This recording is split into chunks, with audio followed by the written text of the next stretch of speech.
Gracias por la presentación al profesor Antonio de Pedro. Buenos días, Colombia. Aquí sabéis que son 6 horas menos, por lo tanto en España son ya buenas tardes. 6 horas más. Yo quería agradecer en primer lugar a la Universidad Pedagógica y Tecnológica de Colombia la presentación, la invitación a intervenir en este vuestro seminario permanente de maestría y doctorado de historia para hablar de los debates recientes de la historiografía. Cuando empezamos hace 30 años con Historia Debate, decíamos que el debate no es un uso académico. Pasadas 3 décadas hemos cambiado de siglo y podemos decir que se ha avanzado mucho.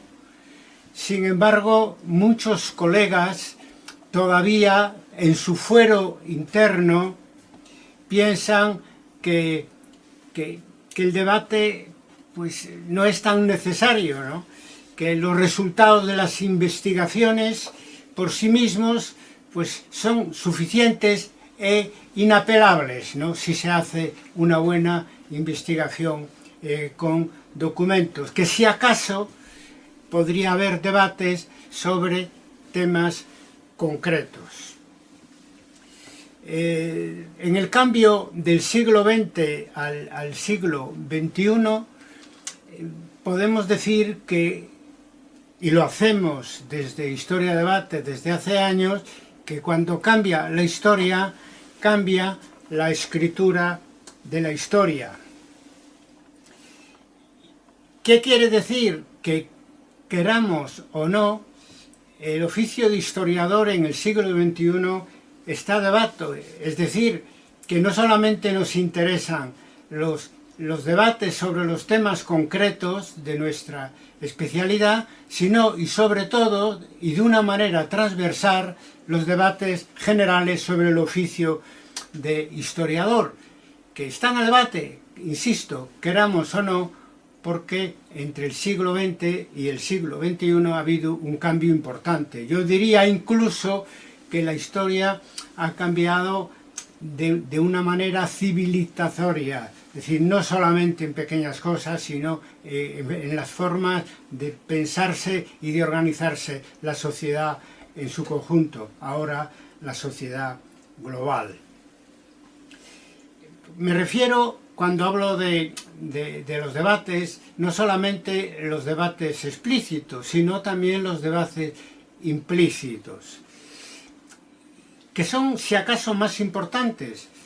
Y por eso, para debatir la historia, es necesario sacar a la luz las contradicciones que hay entre lo que se dice y lo que se hace en la práctica historiográfica. Y no es fácil, porque el individualismo y la compartimentación en áreas de nuestra disciplina, como cualquier otra disciplina académica, no favorecen la transparencia necesaria para organizar debates explícitamente. Por lo tanto, la tarea del historiógrafo es doble. Por un lado, en fin, participar en el debate más visible, pero sobre todo sacar a la luz los debates más ocultos. Ahí está nuestra primera tarea, es decir, identificar los debates latentes y no quedarse en el simple debate. El debate debe ser permanente, pero al mismo tiempo el debate en un momento dado pues, debe llevar en teoría a un consenso. Lo digo que al menos nosotros vamos a hacer propuestas de debate, propuestas para dar alternativas a esos debates, síntesis, es decir, debate y consenso, siempre que eso sea posible, que no va a ser así, que ya no es así, porque veréis en toda mi conferencia cómo tenemos que seguir confrontando sobre nuestra profesión con el viejo positivismo por una razón muy simple, porque en el cambio del siglo XX al siglo XXI ha retornado el positivismo fundacional, el positivismo del siglo XIX, intentando llenar el espacio que dejaron que dejaron las crisis del marxismo y de la escuela de Anales, pero bueno, al mismo tiempo otros estamos no mirando hacia atrás, sino mirando hacia adelante para tratar de dar alternativas a nuestra profesión en este nuevo siglo tan distinto en tantas cosas del siglo XX, ¿no? ¿Qué medio se debe usar para los debates? Nosotros, he sabido, hicimos 4 macro debates internacionales desde el año 1993 hasta el año 2010, pero me parece, si acaso, de mayor importancia los debates que se pueden hacer en seminarios como estos, pero más cercanos a la formación de nuevos historiadores y a la propia docencia. Internet lo facilita, ¿no? Porque primero puede, como vamos a hacer con esta conferencia debate, pueden participar vía Internet de una manera activa y pasiva colegas de otras universidades, de otros lugares del mundo, ¿no? Por lo tanto, un debate presencial que podía ser de hecho, ya estamos aprovechando Internet porque podemos hacerlo yo desde España y vosotros desde Bogotá, puede adquirir fácilmente una dimensión global gracias a las nuevas tecnologías de la comunicación. En fin, con toda nuestra experiencia que tenemos de estas 3 últimas décadas y mi propia investigación historiográfica personal, he seleccionado 6 grandes debates que yo creo que son de vital importancia para el presente y el futuro de nuestra disciplina, de la disciplina de la historia. Naturalmente, son debates de temática metodológica, historiográfica, de la teoría de la historia, de la relación de la historia y la sociedad, dimensiones todas ellas inseparables entre sí, ¿no? Y que tienen que ver, pues eso, con el oficio de historiador en el tránsito del siglo XX al siglo XXI. Siempre que hablamos, cuando me proponíais el título de esta conferencia, decíais debates recientes de la historiografía. Yo entendí de la historiografía internacional, ¿no? Es decir, obviamente los problemas y las alternativas a los debates sobre el quehacer del historiador, pues tienen cada vez más en común que diferencias entre los diferentes países y los diferentes continentes, ¿no? De todas maneras, nosotros en todo lo que hablemos hoy aquí nos estaremos refiriendo a la historiografía internacional global, pero desde una óptica latina, euroamericana. Hay que aclararlo porque visto esta problemática, visto desde el mundo anglosajón, por ejemplo, pues bueno, tienen mucho en común, porque insisto que hoy los problemas a debate son de ámbito académico internacional, pero también tiene sus propias diferencias, como veremos a lo largo de mi intervención sobre temática de fondo de la historiografía global desde una óptica latina, es decir, desde la Europa latina y desde América Latina, que es un poco también una de las consecuencias de lo que es la Red Académica Internacional Historia Debate, que desde el año 99, que fue cuando aterrizamos en Internet, se organizó pues, gracias a un intercambio permanente entre la Europa del Sur y el norte, el centro y el sur de América, ¿no?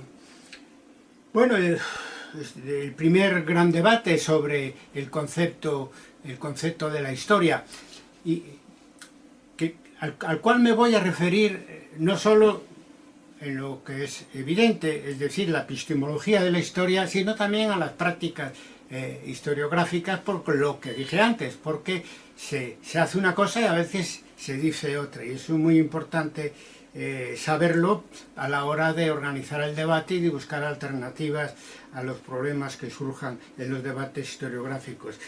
Bueno, el concepto de la historia, la disyuntiva más clara es si la historia es el debate sobre la objetividad y la subjetividad de la historia, sobre si la historia es una ciencia o no es una ciencia. En definitiva, el papel del historiador en el proceso de conocimiento histórico, que va cambiando pues del siglo XIX al siglo XX y ahora del siglo XX al siglo XXI. Yo creo que el rol del historiador en el proceso de conocimiento histórico es la madre de todas las batallas para esto de lo que estamos hablando aquí, es decir, la historia entendida como un debate. Claro, hubo un gran cambio entre von Ranke, que decía que la historia,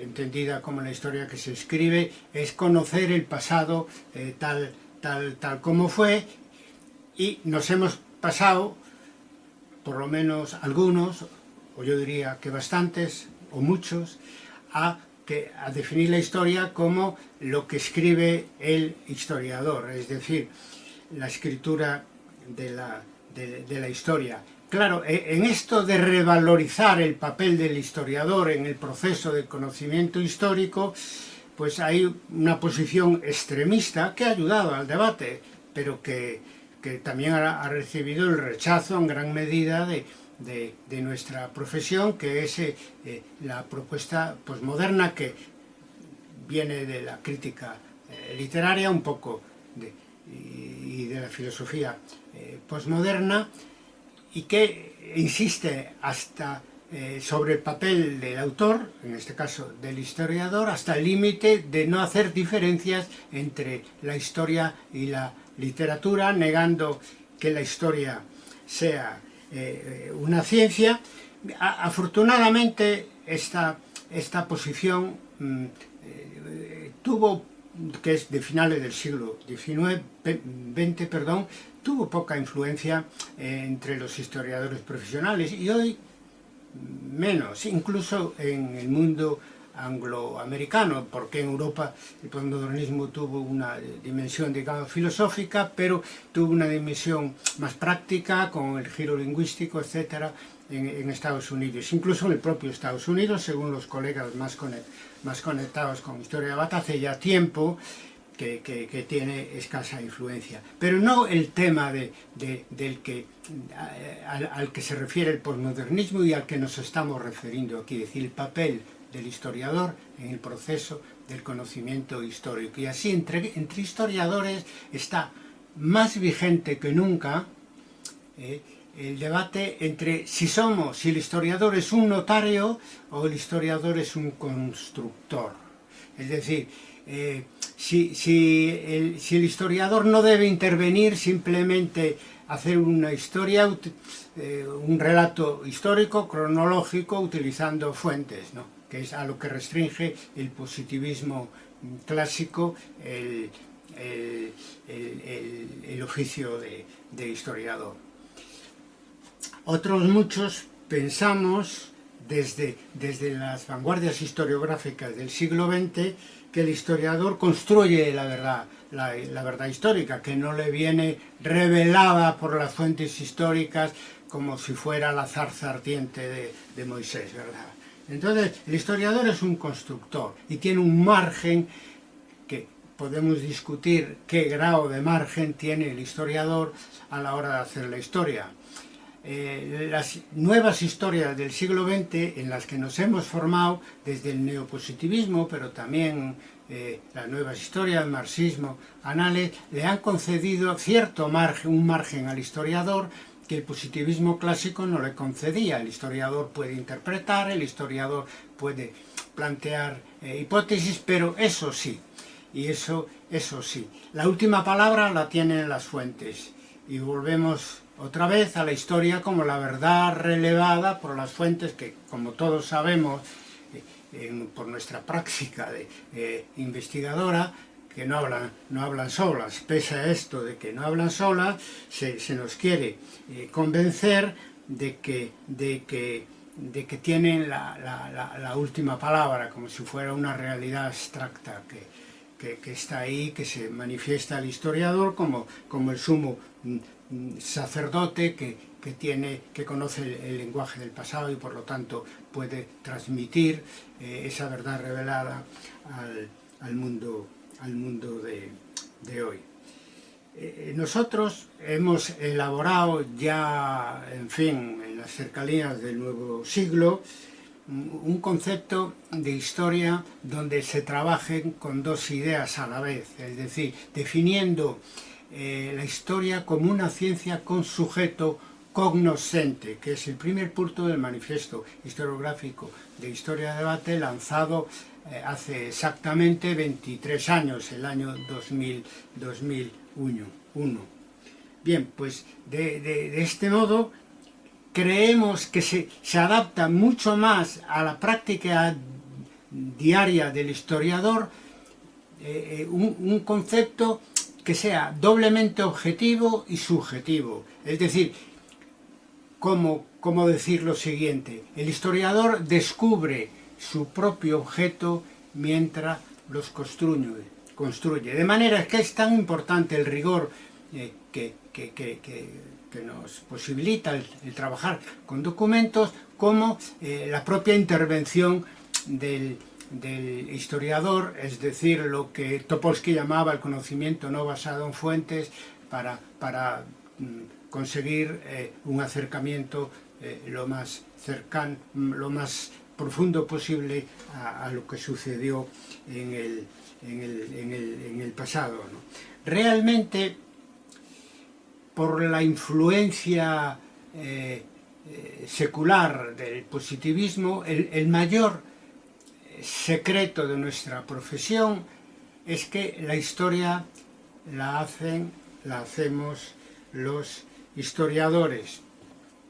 El año 20 y 21 elaboré una serie de 44 vídeos breves sobre qué es la historia. El primero de ellos, que se titula Noción de Historia, ha recibido hasta ahora 54.000 visualizaciones. En fin, gracias también a que profesores en diferentes universidades y lugares pues lo utilizan en las clases para promover el debate y el consenso, que es un poco el objetivo que se plantea en este primer episodio de la serie que se llama Noción de Historia. Para mí fue muy interesante porque cuando en el año 2001 en el manifiesto lanzamos la idea de dos ideas a la vez, es decir, la historia es una ciencia con sujeto y que es tan importante el historiador como las fuentes, pues chocó un poco contra esa mentalidad cartesiana, etcétera.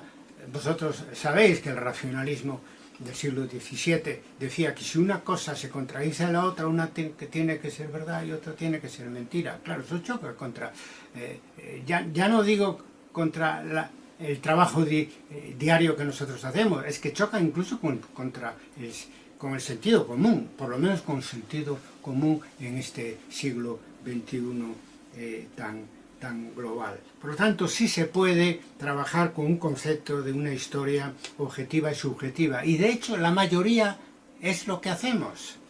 Es decir, trabajamos con documentos y al mismo tiempo, que es lo que con frecuencia nos lleva más tiempo y más esfuerzo, por lo que supone de trabajo intelectual, pues claro, tenemos que hacer lecturas, reflexionar, en fin, 1000 tareas, lo que Topolsky decía, el conocimiento no basado en fuentes, que es lo que decide, en definitiva, que el resultado sea una buena investigación. la aportación del propio historiador. Por lo tanto, pienso que hay que defender frente a esa idea, por un lado,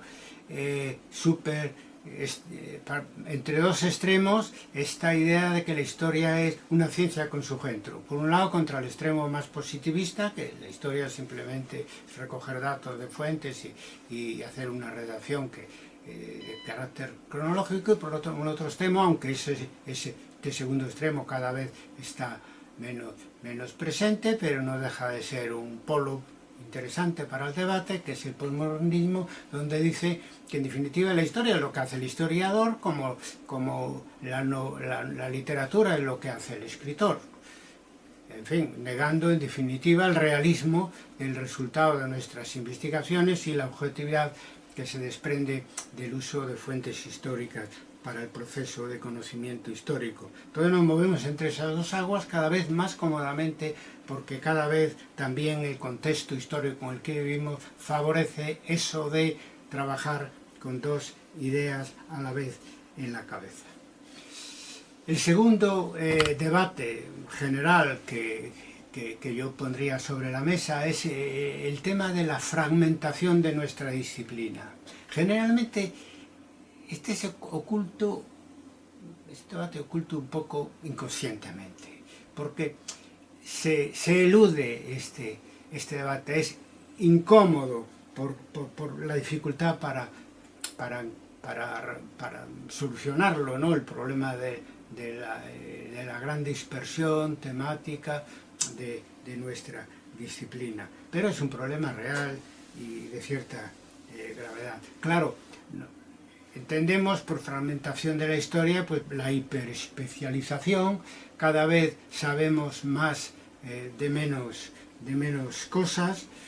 Se puede decir que eso es una característica general del proceso científico, tanto hablemos de ciencias físicas como de ciencias sociales, y es cierto. Es decir, conforme crece el crecimiento histórico, pues como decían los franceses, se desmigaja, ¿no? Es decir, se hace migajas, ¿no? Eso es cierto, pero la diferencia entre la historia y las otras ciencias de la naturaleza y de la sociedad es que estas ciencias sociales y ciencias duras también, como podemos decir, tienen un contrapeso a la fragmentación de su disciplina que la historia no tiene, y es que cultivan mucho más que en nuestro campo académico la teoría, ¿no? Y no me refiero solo a los físicos, que claro que marcan con su teoría lo que es la ciencia, etcétera, sino también a los sociólogos, a los antropólogos, a los politólogos, etcétera, que cultivan tanto la investigación empírica como la reflexión teórica con mucha más fuerza que en el caso de la historia, donde sabéis que eso es una debilidad de la disciplina de la historia, es decir, un peso excesivo en nuestra formación del positivismo, que tiene su parte positiva, el positivismo, y su parte negativa, y poca tradición en la elaboración más abstracta de los resultados de nuestro trabajo más teórica. Bueno, de hecho le hemos dejado a la filosofía esto de la filosofía de la historia, que solamente trabajan sobre otros filósofos, ¿no? Que no tienen nada que ver en general, con algunas excepciones, con la filosofía de la historia que se practica en las facultades de filosofía, no tiene nada que ver, salvando algunas excepciones, con lo que hacemos los historiadores. Eso sí que es no sé, un defecto ya que viene de antiguo, de nuestra disciplina, que el marxismo trató de superar de alguna manera, pero que sigue siendo un problema que nos distingue de las otras ciencias, sean duras o sean brandas, ¿no? Es decir, que en este sentido tenemos un problema doble, ¿no? Por un lado la fragmentación, por otro lado la falta de un contrapeso teórico, que ahora sería un problema triple, porque la parcelación del conocimiento histórico contradice el tiempo que vivimos, que es un tiempo global, que genera una demanda de globalidad también para los historiadores. No quieren una historia a trozos. La demanda, que tiene un mayor nivel de exigencia intelectual, quiere una historia más de conjunto. Y porque además en la revolución de las comunicaciones y un poco la globalización en sus diferentes aspectos, unos más positivos, otros más negativos, ha creado unos ciudadanos que están acostumbrados a pensar globalmente, es decir, que tienen facilidad para conectar datos muy diversos, incluso datos contradictorios, ¿no?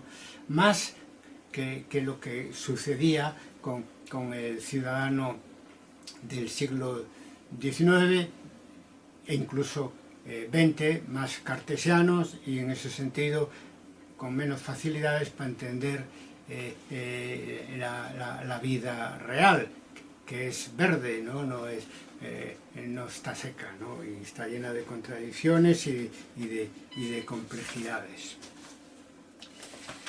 Es un peligro el exceso de dispersión de nuestra disciplina, y que puede contribuir o está contribuyendo ya a, digamos, a cierta irrelevancia, ¿no? Y que nos presiona a encerrarnos en el academicismo, ¿no? Y eso debemos tenerlo en cuenta. Es uno de los motivos por los que de alguna manera tenemos que superar este problema de la diversificación excesiva en temas y en otros aspectos de la historia que hoy se escribe. Antes, en el siglo pasado, decíamos, bueno, se trata de hacer investigaciones parciales y después llegar a una síntesis final. Pero bueno, esa síntesis nunca llegaba, nos quedábamos en los acercamientos parciales a la realidad pasada. Eso se ve muy claro en los libros de historia de un país o de un tema determinado, con autores varios, cada uno encargado de su especialidad, y que dan lugar a unos capítulos que están desconectados entre sí, y de manera que la pregunta, yo qué sé, la historia de tal país, no se corresponde con la respuesta que damos, porque decimos cómo fue en la edad antigua, en la edad medieval, en la edad moderna, en la edad contemporánea, pero sin que haya una visión de conjunto, ¿no? Eso fue, en fin, un gran fracaso, como todos sabemos, de la historiografía del siglo XX, que sin embargo tuvo la ambición intelectual de plantearse una historia total, pero que no se pudo o no se encontró la manera de llevarla a la práctica. Por otro lado, tampoco ayuda el que estamos obligados administrativa y académicamente a adscribirnos, por lo menos en Europa eso es muy claro, a un área de conocimiento histórico, ¿no? Es decir, que y las áreas de conocimiento histórico pues son según temas y tiempos históricos, ¿no? En fin, sobre todo son temporales, ¿no? Bueno, pero al mismo tiempo en la universidad y en los centros de investigación hay libertad de investigación. Yo soy medievalista, mi especialidad, entre comillas, es la historia de las mentalidades, pero desde que inicié mi andadura, pues mezclo historia medieval con historia moderna, diferentes espacios, no solo hago historia, sino hago historiografía, es decir, nada te impide el que tengas en tu práctica historiográfica una visión más amplia que la visión estrecha de tu propia especialidad, a la que decía estamos obligados y lo hacemos con gusto, por lo menos en mi caso, vocacional, soy un medievalista vocacional, ¿no? En fin, nuestra propuesta en Historia Debate es hacer una historia mixta como una historia global. Es algo que no surge tanto de una elaboración abstracta, sino de la propia práctica de la investigación. Muchos hacen historia mixta sin saberlos, porque por una razón muy sencilla: si quieres decir algo nuevo en una temática, pues buscas, en fin, mezclar los temas, los enfoques con otras menos frecuentadas. Sobre todo lo que está menos frecuentado es hacer una historia mixta. Entonces, por ahí, a veces, buscando la innovación, se avanza sin tener una idea así muy clara de lo que se está haciendo. Nosotros hemos transformado esto en una propuesta explícita, ¿no? Es decir, se trata de compaginar diferentes temas, enfoques y fuentes, espacios, tiempos, como forma de obtener aproximaciones globales al pasado.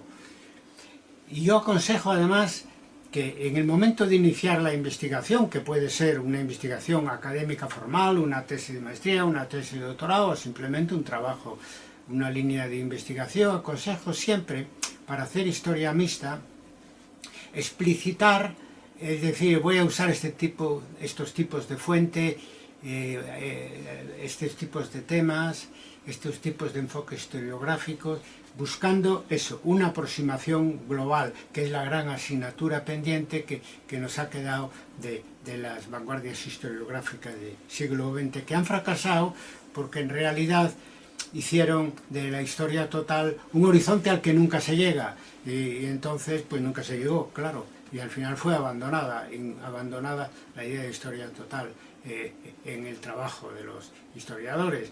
Pues hacer lo contrario, aprender de esa experiencia, digamos, negativa, y en el momento de iniciar las investigaciones, es decir, yo voy a mezclar historia oral con historia con documentos, por el tema que trato, voy a tratar dos periodos temporales que están más o menos cercanos, voy a utilizar diferentes especialidades, en definitiva, para conseguir una aproximación global sobre este hecho, este proceso histórico que pretendo estudiar de una manera global. En fin, en eso estamos. El tercer debate que quería proponer es la relación pasado-presente, pero no como podéis pensar los que sobre todo habéis leído, como yo en mis inicios, como historiador, pues Annales, marxismo y tal, es decir, no para decir, bueno, que el pasado explica el presente, si se, como decía Bloch, se hace una historia retrospectiva, puede ayudar a comprender el pasado. No, no, no. El debate que se propone es si debemos ampliar el objeto de investigación al mismo presente, lo que nosotros llamamos historia inmediata, es decir, iluminar el presente haciendo un análisis histórico de cómo, de sus antecedentes y para entender mejor el momento que vivimos. Eso sería lo que nosotros llamamos historia inmediata. Claro, contra eso hay grandes resistencias, ¿no? El positivismo nos ha hecho decir que son necesarios 50 años de distancia para que el historiador pueda analizarlo en base a las fuentes, con cierta imparcialidad. Ya hablaremos del tema de la imparcialidad más adelante, pero es que es mentira. Es decir, en España ha habido hace 80 años una guerra civil y todavía existen posiciones historiográficas contrapuestas para explicarla.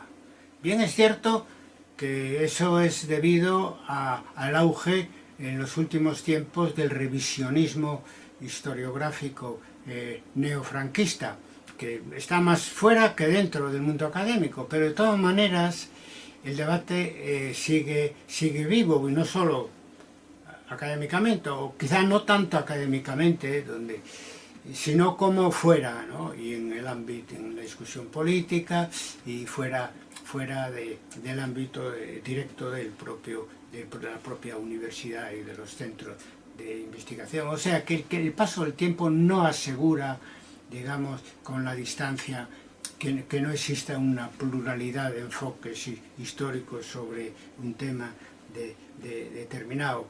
Eso quiere decir que podemos tratar un tema de actualidad que pueda ser enfocado con menos polémica por parte de los historiadores, y sin embargo un proceso muy anterior, que por razones que suelen tener que ver con la actualidad, pues genera discursos y historiográficos diferentes, ¿no?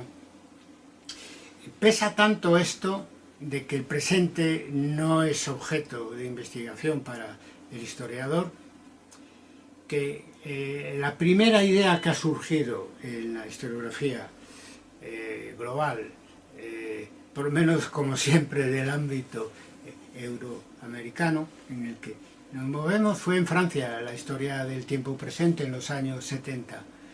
Yo, que ya más en los años 90, que frecuenté la Escuela de Altos Estudios en París, me fijé mucho en que los colegas del Centro de Investigación de Histoire du Temps Présent no pasaban en sus investigaciones de la Segunda Guerra Mundial y la Resistencia, o incluso de la Guerra de Argelia. Y después, algunos que trataron de seguir esta línea en España, no pasaban en sus investigaciones de la transición que hubo en España hace 46 años, de la dictadura a la democracia. Es decir, que costaba enormemente hacer una investigación histórica sobre el propio presente, que es lo que daría relevancia a la opinión del historiador, principalmente, porque seríamos los únicos. A veces sociólogos, politólogos, periodistas incluso buscan una explicación histórica al presente, pero creo que para buscar esas explicaciones históricas estamos mucho más preparados los propios historiadores, si estamos decididos a transitar del pasado al presente con nuestras investigaciones, y trasladarnos del pasado al presente con nuestras investigaciones monográficas. Por lo tanto, insisto, ese es el problema. Las primeras versiones de la historia del tiempo presente, de la historia actual, etcétera, no llegaban al presente. Hoy es distinto, se ha avanzado también en este sentido, pero cuando planteamos nosotros el concepto de historia inmediata, lo hacíamos en solitario, ¿no? Y eso es muy importante porque generaba contradicciones como la siguiente. Un historiador pues hace un ensayo sobre un tema actual y no lo considera, y claro, digamos, por tendencia profesional, pues empleaba un poco la historia, pero no lo consideraba parte de la historia, sino que lo consideraba, pues es una especie de ensayo, ¿no? Historiográfico. Entonces parece que el presente pues hay que dejárselo al periodismo, en fin, y que si el propio Marblot, cuando hizo La extraña derrota, que es un relato, testimonio como oficial del ejército francés de cómo fue la entrada del ejército nazi en el año 1939-40 en Francia, ¿no? Hizo La extraña derrota, que es un texto precioso, y él decía: yo, que soy un historiador de la campaña, un historiador rural, pues él no consideraba esto que nos estaba ofreciendo, que era más bien su testimonio, no lo consideraba como un trabajo de historia. Por esto que digo, ¿no? Por esto que digo, que parece que está vedado analizar históricamente el presente para el historiador académico, ¿no? Eso es, en último extremo, la influencia en su parte negativa del positivismo, y sin embargo la obra La extraña derrota, pues en esa obra abundan obviamente muchos elementos históricos que distinguen el testimonio de Marc Bloch como oficial francés de otros testimonios de esos años, de cómo fue la gran derrota del ejército francés en el comienzo de la Segunda Guerra Mundial, ¿no? Entonces, nosotros proponemos ver donde el positivismo ve problemas a la hora de hacer una historia inmediata, nosotros vemos ventajas, porque además nos igualan al resto de las ciencias sociales, que son ciencias del presente. Nosotros nos distinguimos del resto de las ciencias sociales porque analizamos los hechos pasados. Pero si analizamos los hechos presentes, nos encontramos que igual que un sociólogo, un politólogo, un periodista, etc., estudia aquello que está viviendo, y por lo tanto, si nosotros hacemos lo mismo, podemos aportar a nuestro trabajo histórico sobre el presente el testimonio del propio historiador. Somos fuente histórica. Claro que no basta con hacer un relato de lo que nosotros estamos viendo, y más por ser, digamos, nuestro testimonio subjetivo, pues hay que contrastarlo con otros testimonios, con otras fuentes históricas, hacer el trabajo habitual. Pero la observación directa es una ventaja que tiene el hacer una historia del presente, de hacer una historia inmediata, que no podemos despreciar. Igual también se critica por parte del positivismo más acérrimo que no puedes analizar el tiempo presente desde el punto de vista de la historia, porque los hechos y los procesos que estamos viviendo, aún teniendo relevancia histórica, están inacabados.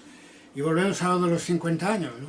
Es decir, que como están inacabados, pues ¿cómo vamos a investigarlo? Pues bueno, están en tiempo real, están generando datos, fuentes históricas, unes a eso la propia mirada del historiador, y claro, para analizarlo con un enfoque temporal, con un enfoque histórico, necesariamente tienes que hacer un esfuerzo mayor que cuando el hecho es un hecho ya acabado, que hizo todos sus efectos, y las fuentes que puedes utilizar pues están cerradas, ¿no?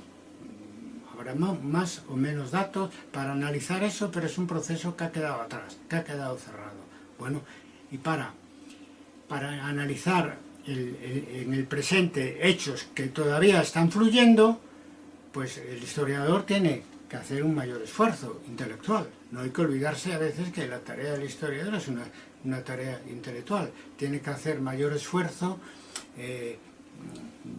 propositivo, predictivo, prospectivo, que es lo que estamos buscando. Estamos tratando de llevar a la práctica un concepto de la historia como una ciencia con sujeto cognoscente. Y bueno, a mí me da mucho gusto en la fase inicial de una investigación recoger los datos, seleccionar las fuentes, buscar las fuentes, etcétera. Y digamos que eso es una tarea más mecánica, hacer las fichas, etcétera, que tener que pensar. Pero es que la historia, decía Pierre Vilar, hay que pensarla. Y si es la historia que estás viviendo en este momento, hay que pensarla más, pero también eso tiene como compensación, naturalmente, que ayudamos a situar a los historiadores y a nuestra disciplina en el marco de las ciencias del presente, y mostrar su utilidad histórica, su utilidad social para nuestros conciudadanos y para otras disciplinas sobre la sociedad. El cuarto debate que quería proponer es la relación entre el presente y el futuro. Es decir, que es lo que decíamos antes sobre el tiempo que estamos viviendo, en cuanto a que hay que analizarlo históricamente, pues es, digamos, doblar la apuesta. Es decir, el papel del historiador a la hora de analizar el futuro, o mejor dicho, los futuros posibles. Claro, la posición más conservadora entre nuestros colegas se rasga las vestiduras. Nosotros no somos futurólogos, ¿no? Estudiamos el tiempo pasado, nos podemos interesar más o menos por el presente, pero eso de la perspectiva histórica no existe, o por lo menos no existe entendido como algo que los historiadores podemos o debemos practicar. Y es lo que aquí defendemos, la necesidad también de una perspectiva histórica. El tema del futuro ya fue planteado por las escuelas renovadoras de nuestra disciplina del siglo pasado, marxismo, anales, de la siguiente manera. Nosotros, de las lecturas de estos años, yo recuerdo esto de nosotros tenemos que analizar el pasado para comprender críticamente el presente y ayudar a la sociedad a luchar por un futuro mejor. Eso sigue vigente, yo creo que sí. Naturalmente es una manera de explicar la utilidad social de la historia, pero forma esta idea de pasado, presente y futuro del marxismo y en cierta medida también de Anales, en realidad forma parte del compromiso social del historiador, no tanto del oficio de historiador en sí mismo. Y eso es lo que hoy nosotros cuestionamos, ¿no? Por eso creo que lo nuevo sería que el futuro y lo que tengamos que decir del futuro desde la historia del futuro forme parte de la utilidad social de nuestra disciplina, ¿no? Que debería ser por responsabilidad. Imaginaros cómo está la situación del mundo en este tránsito del siglo XX al siglo XXI, la cantidad de problemas que se están abriendo uno tras otro, desde la caída del muro de Berlín hasta el COVID, ¿no? Entonces, no podemos desaprovechar la oportunidad de que el historiador tenga algo que decir sobre el futuro que viene, porque vivimos un momento histórico muy abierto, ¿no? No se sabe. Cruzando la siguiente esquina no se sabe lo que se va a esperar. Y desde la caída del muro hasta el COVID, pasando por el 11S, etcétera, pues vamos de sorpresa en sorpresa. Entonces es todo lo que se puede hacer para clarificar un poco los diferentes futuros que tenemos delante, pues habrá que intentarlo, ¿no? Y el historiador debería, por lo tanto, proponerse, en tanto que historiador, esbozar futuros alternativos a través de la historia. Yo, para probar de que eso se puede hacer, aproveché una conferencia de historiadores hispanistas en San Petersburgo para hablar sobre los fines de la historia en el siglo XXI. Es decir, la historia es obvio que no ha llegado a su fin, sino que se ha acelerado desde la caída de las Torres Gemelas o desde la caída del muro de Berlín. Podéis poner el inicio donde queráis, ¿verdad?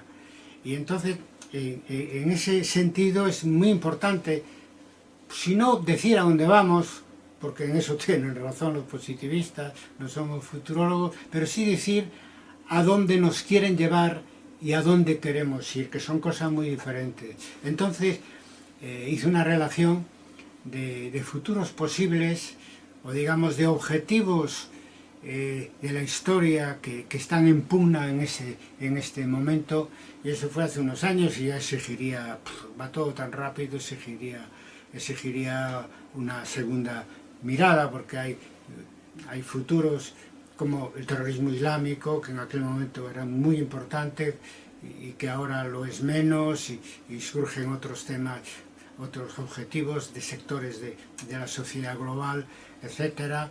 Por ejemplo, la globalización, sobre todo económica, que ahora pues tiene menos peso desde la pandemia, y mil cosas, ¿no? Pero eso se puede hacer desde diferentes disciplinas académicas.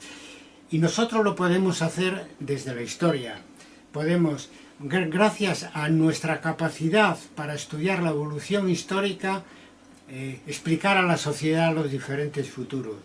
Y gracias a que no ejercemos nuestro oficio en el vacío ni en la abstracción, sino que vivimos, somos fruto de nuestro tiempo también, explicar aquellos que son fines negativos y valorizar aquellos que podamos pensar que son fines positivos, y eso lo podemos hacer como ciudadanos, pero también en base a la evolución histórica, porque también no es que esté todo inventado, pero sí que muchas cosas que están sucediendo ahora ya sucedieron en el pasado en otro contexto, por lo tanto no son repetibles, pero sí pueden servir de advertencia para futuros que no deberían imponerse. En fin, como quinto debate hablaríamos sobre la imparcialidad y los valores de los historiadores. Yo creo que esto es un falso debate. Hacemos y rehacemos la historia desde cada presente. Marc Bloch, en Introducción a la Historia, dice que el historiador se parece más a su tiempo que a sus padres. Es decir, que somos productos también del tiempo que vivimos. Y sobre todo, eso es una constatación evidente, que los valores de los historiadores influyen siempre en el resultado de sus investigaciones. Por eso decía que es un falso debate, ¿no? Y no, es que yo no aplico mis valores a la investigación que hago, y por eso soy imparcial. La propia declaración de imparcialidad es un valor en sí mismo y te sitúa fuera de la realidad. La realidad es que hacemos la historia del presente y que los valores del presente y los propios valores individuales influyen en nuestras investigaciones, y simplemente lo que hay es que eso transformarlo en algo que sea positivo para nuestra disciplina y para la sociedad, ¿no? A mí me gustaría que todos explicitáramos nuestros criterios y valores conscientes o inconscientes a la hora de hacer historia. A veces no es necesario, porque el autor, por su obra o su biografía personal, pues se puede saber en qué valores se basa, ¿no? Pero si no se hace, o si se oculta, que es mucho peor, pues le das trabajo para la historiografía actual o futura, que lógicamente, si quiere ser rigurosa, tiene que analizar la obra del historiador teniendo en cuenta pues los valores sociales, políticos, religiosos, éticos del propio historiador, que pueden influir para bien o para mal en su obra, pero que en ningún caso, por objetividad y rigor, no podemos desconocer. Yo creo que el hecho de que los valores estén siempre presentes, los valores de los historiadores en nuestra obra, en nuestros debates, en la manera de ejercer la docencia, pues tiene que ser algo que sirva para enriquecer nuestra profesión y su papel en la sociedad. Debería favorecer la utilidad social de nuestra disciplina, nuestros valores, que cuando se dice parece que es algo que uno se inventa o que uno por sus propios valores lo quiere poner en práctica, pero en realidad es algo obligatorio en los estatutos. de cualquier universidad está la utilidad social de la propia universidad y todas sus disciplinas. No solamente las humanidades, también las otras ciencias sociales o las ciencias duras. ¿Para qué existe la universidad si no tiene una utilidad social? Ahora, entonces, ¿cómo llevamos eso a la práctica?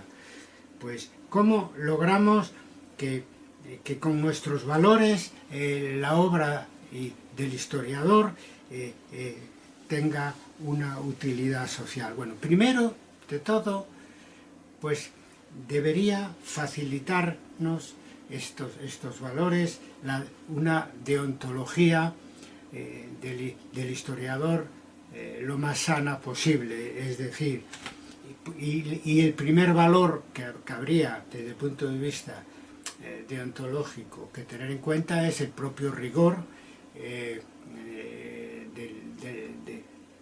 la práctica historiográfica. Es decir, nosotros afortunadamente tenemos mucha credibilidad en cuanto al rigor que aplicamos en nuestras investigaciones. Ese es un valor profesional que cuando hablamos de utilizar los valores del historiador de manera positiva, el primero es el rigor. Pero después, cara a la sociedad, lo que hay que utilizar son en mi opinión, los valores universales.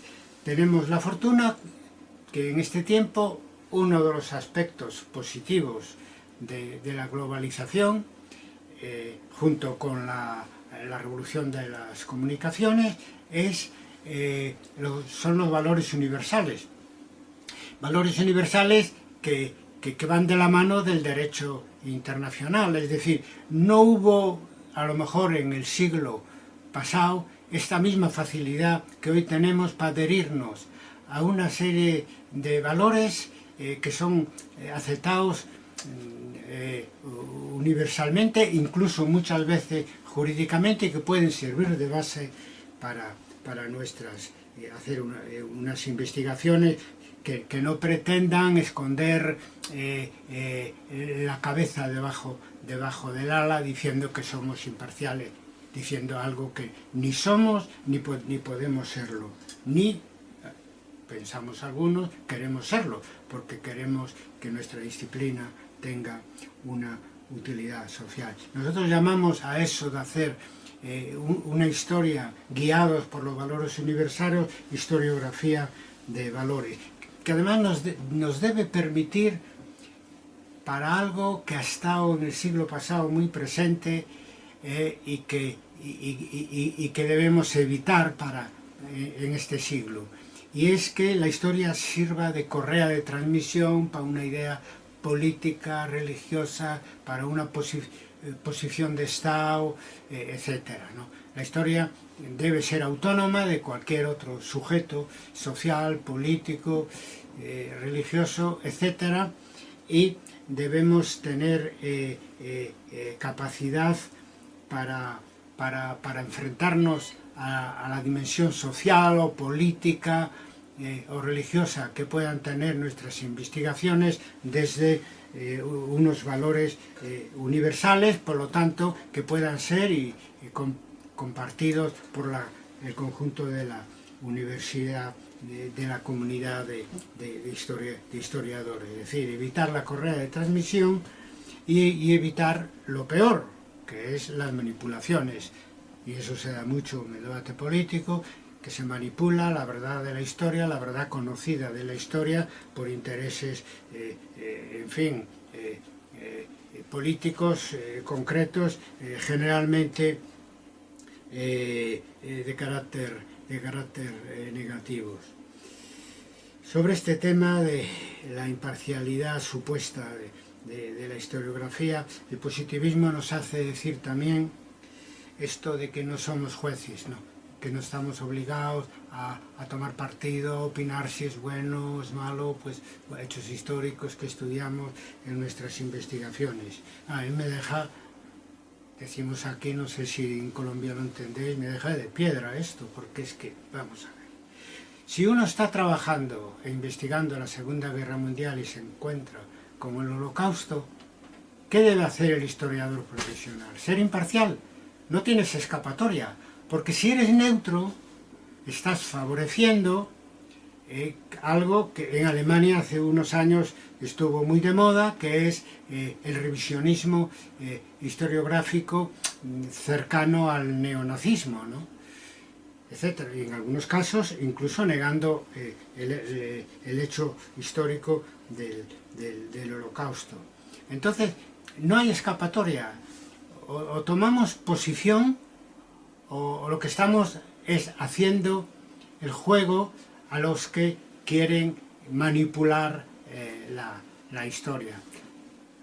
Hay colegas que dicen, bueno, nosotros, por ejemplo, si estudiamos la Segunda Guerra Mundial, la evolución del Tercer Reich, tenemos que simplemente explicar el contexto en el que nace toda esa política de limpieza de racismo y de limpieza ideológica que fueron los campos de concentración nazi. No, eso no lo puedes hacer, porque tienes que reflexionar, pagarte. No puedes explicar solamente la historia por el contexto, porque hay contextos históricos que generan masacres.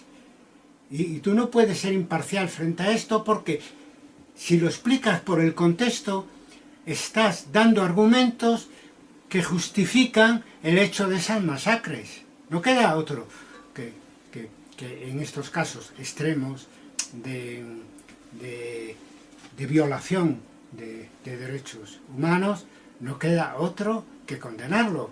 Yo creo que con estos hechos históricos así represivos, masivos, en fin, la posición más profesional es la posición que tiene más que ver con esto que nosotros llamamos historiografía de valores. Ambas cosas son coherentes, es apoyar las víctimas de la historia, porque ya el resto de las fuentes históricas generalmente se cargan y mucho más la razón de Estado de explicarnos el punto de vista de los agresores, no el punto de vista de las víctimas. Eso que en Colombia estáis haciendo también, el conjunto de la sociedad, y no pocos historiadores a la hora de solidarizaros con las víctimas y de defender los derechos humanos y la memoria histórica del conflicto armado. Por último, el sexto debate,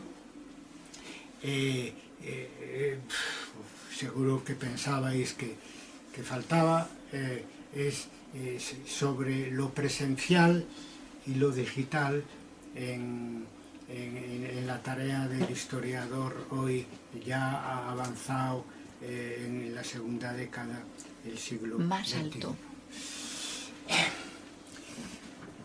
Hoy lo digital lo invade todo, también la universidad y la academia, ¿no?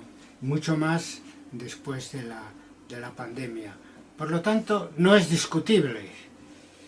Es decir, la historia, como otras disciplinas y la propia universidad, se está digitalizando y cada vez frecuentamos más pues la informática, las redes sociales, en fin, todo ese mundo digital que ha surgido como característica del siglo XXI.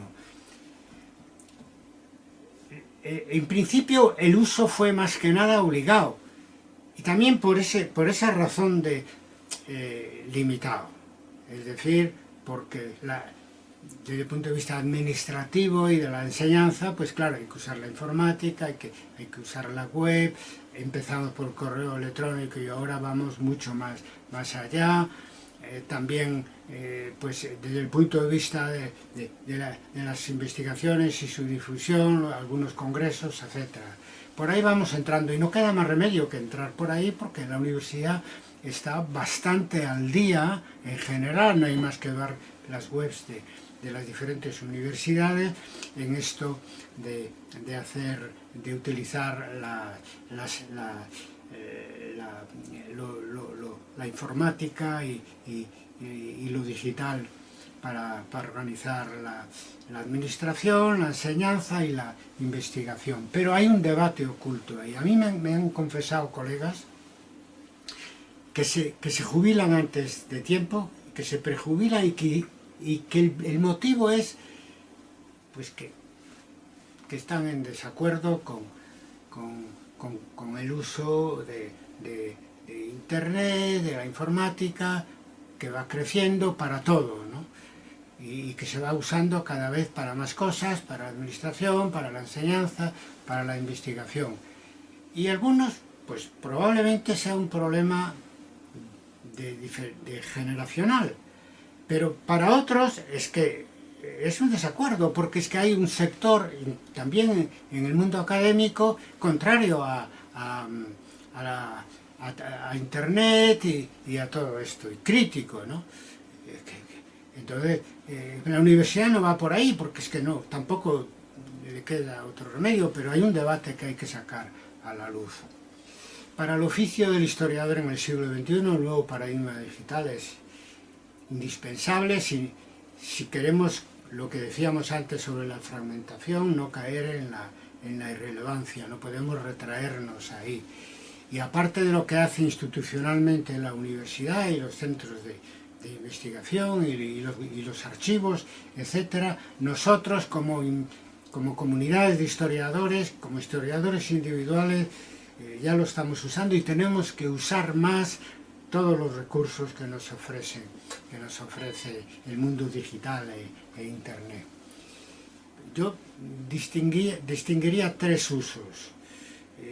Ya no tan, en este caso yo no tan obligado, sino simplemente como parte de nuestro trabajo como investigadores, ¿no?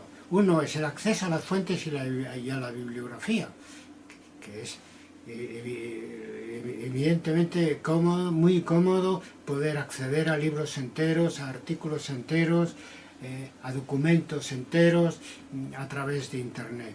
Bueno, ahí queda mucho por hacer, pero no depende tanto de nosotros, que somos los usuarios, diríamos, ¿no?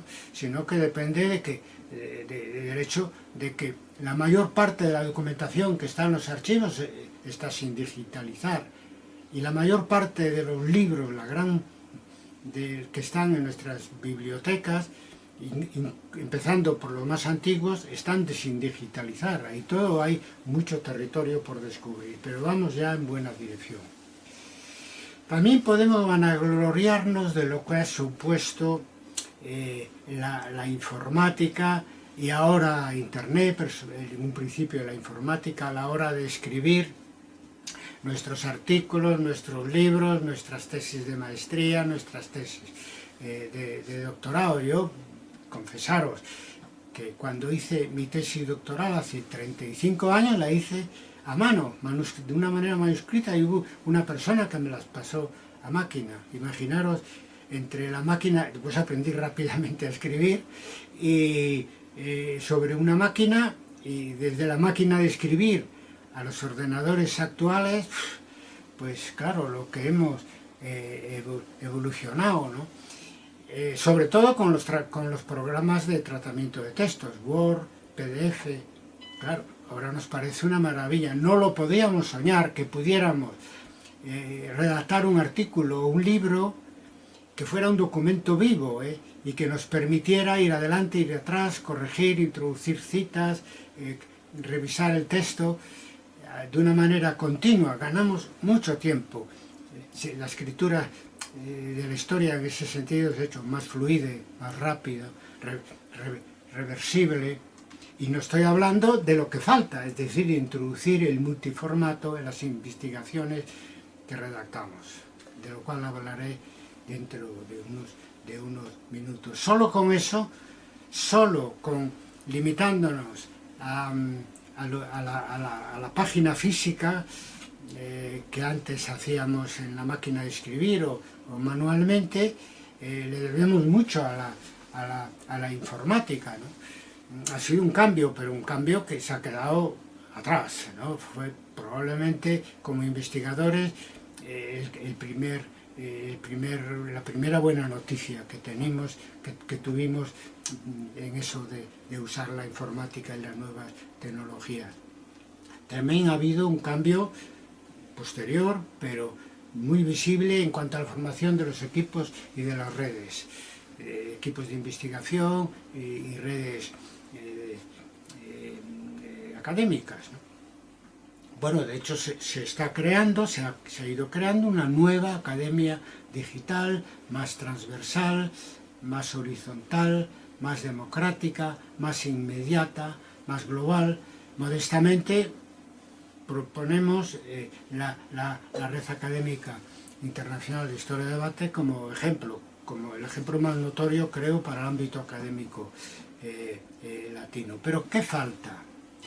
¿Qué camino falta por recorrer en eso del uso de lo digital para las investigaciones históricas y la divulgación de las investigaciones históricas? Pues falta simplemente pasar del formato escrito al multiformato, es decir, de utilizar a la hora de escribir nuestras investigaciones, igual que hacemos con fuentes escritas, hacerlo también, o con artículos escritos y libros escritos, hacerlo también con audios, con vídeos y con imágenes.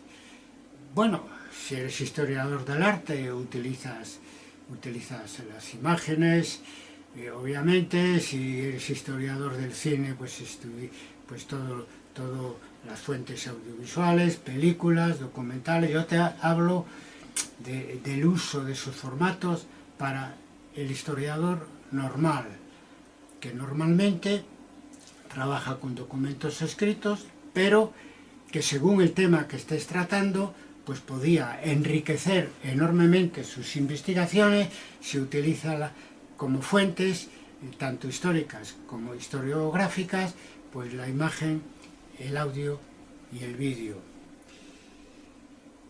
El positivismo, decía Langlois y Señavos, en Francia la historia se hace con documentos. Lucien Febvre dijo, sí, bueno, pero con todos los documentos, también los literarios, etc. Nosotros diríamos, la historia se hace con documentos y con los no documentos, porque el documento en sentido estricto es un texto escrito.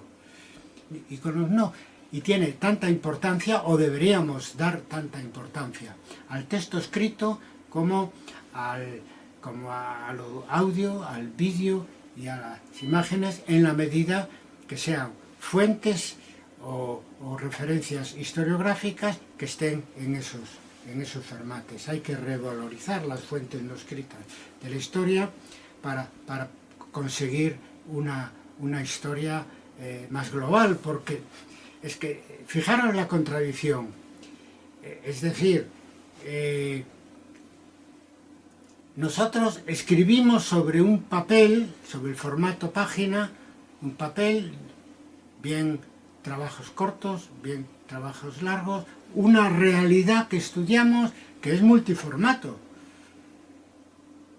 que es una realidad que se comunica oralmente, de imágenes en movimiento, es decir, todo eso hay que meterlo en nuestras investigaciones, pero claro, tú puedes hacer una cita a pie de página textual, sacada de una fuente o de un artículo, y queda bien, pero yo lo hago, yo hago notas a pie de página, pues que llevan a una imagen, que llevan a un audio, que llevan a un vídeo, bien porque sea fuente, bien porque sea parte de la bibliografía, pero claro, queda mal.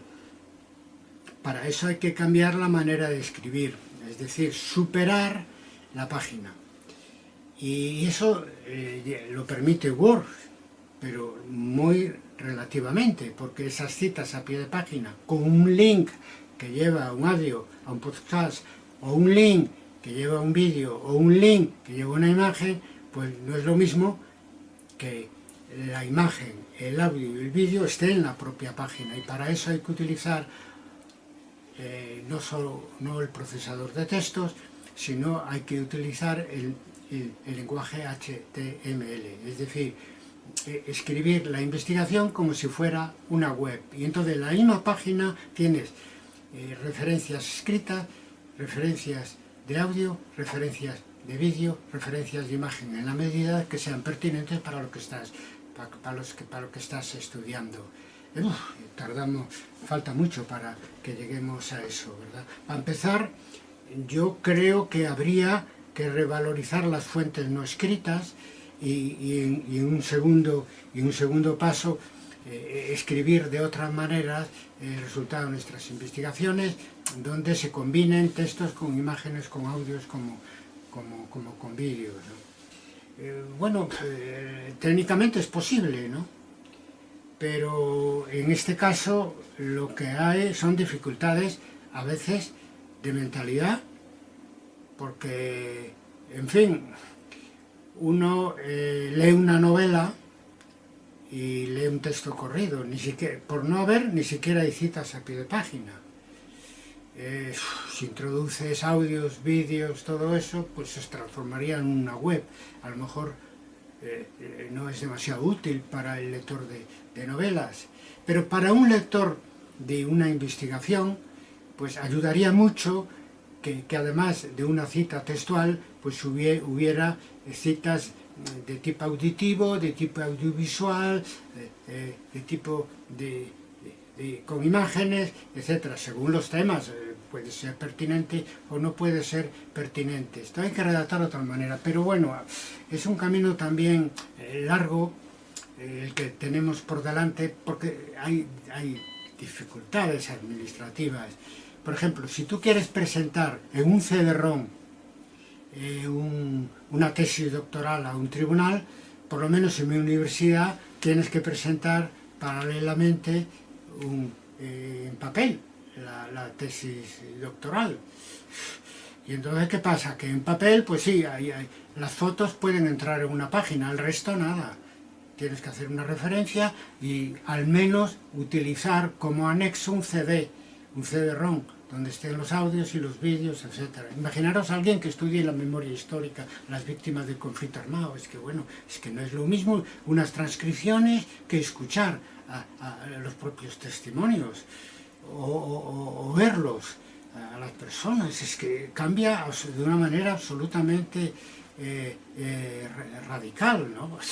Entonces, en ese sentido, puede haber para muchos hechos históricos pues fuentes no escritas que pueden ser vitales, pero tú tienes que presentarlo en papel, la tesis. Esto mismo, que es ejercicio que estamos haciendo hoy, en este caso generando una bibliografía, digamos, historiográfica sobre los grandes debates en el siglo XXI sobre la profesión histórica. Bueno, yo así como la estamos grabando, es decir, como audio o vídeo, como un podcast o como un vídeo, las puedo meter en un currículum oficial y me sirve como en el apartado de divulgación. Pero sin embargo es injusto, porque esto que estoy exponiendo aquí en base a un esquema, pues es el producto de una investigación de años de tipo historiográfico, no solo mío, sino en diálogo con otros colegas a través de la red de Historia Debate. Claro, yo puedo coger y transcribirlo y darle un mínimo de forma académica y presentarlo como que en origen fue una conferencia, y de hecho a veces lo hago, y presentarlo como un paper, ¿no? Claro, lo puedo hacer, pero no hay derecho, porque digamos, es tan un trabajo de investigación la conferencia como el texto. Pero no es valorado así por parte de la administración académica. Queda mucho por recorrer para que se valore la fuente oral, la fuente audiovisual, las propias imágenes al mismo nivel que las fuentes escritas a la hora de hacer historia y utilizar fuentes y bibliografías en multiformato. Por lo tanto, queda mucho camino por delante que habrá que recorrer con buena voluntad y mucho optimismo. Nada más, muchas gracias. Somos historiadores, construimos la historia desde el rigor y la ética.